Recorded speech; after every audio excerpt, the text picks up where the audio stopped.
në kolonat e refugjatëve e shoh atë baba. Edhe e pyes ku e ke djalin tani? Djali ka vdek në luftim.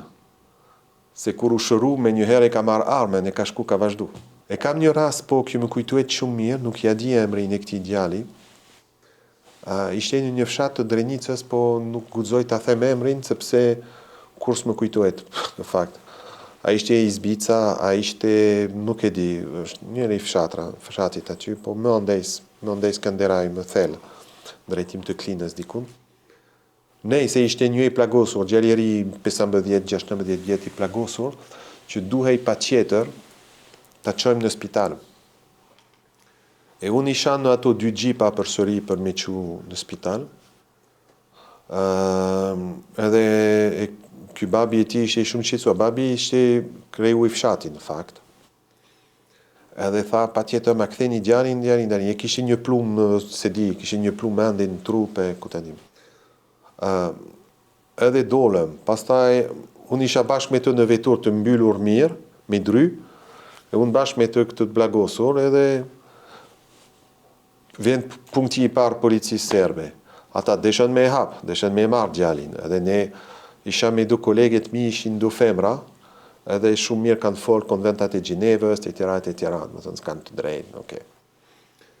E unë duke qetësu këtë djalë, e qojmë në spital. Kemi dash me qu në ato ambulanta, atë Nën Tereza në atë kohë, po ishte vështirë edhe nuk e kemi gjetë njerëzit, se në atë kohë fshiheshin njerëzit, ishte rrezik në atë kretat zonë, edhe në fund fare të rrugës kemi mbaru te Spitali Mitrovicës, që në atë kohë ishte Mitrovica, nuk ishte Mitrovica veriore, ishte Mitrovica thjesht.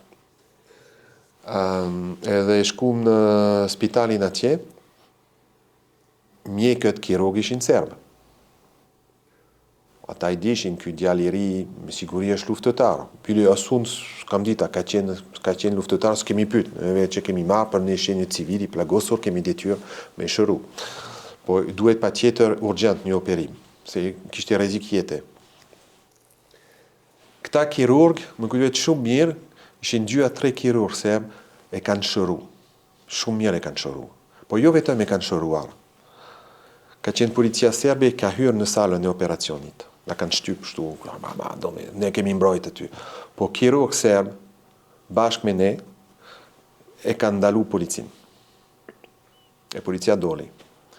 E pastaj kur e kanë shëruar, ja kanë heqë plumbi në krejt, kemi shku një dhomë, mandej kemi ndru dhomën, për me fshe, po për të fshehur nuk ishte shumë i vështirë ta gjesh, sepse ishim 4 të huaj, 2 femra, 2 burra, edhe ky djalë.